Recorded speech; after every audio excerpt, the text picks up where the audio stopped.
يا أيها الناس أنتم الفقراء إلى الله والله هو الغني الحميد.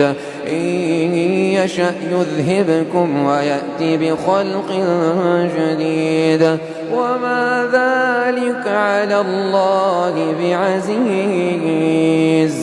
ولا تزر وازرة وزر أخرى وإن تدع مثقلة إلى حملها لا يحمل منه شيء ولو كان ذا قربى إنما تنذر الذين يخشون ربهم بالغيب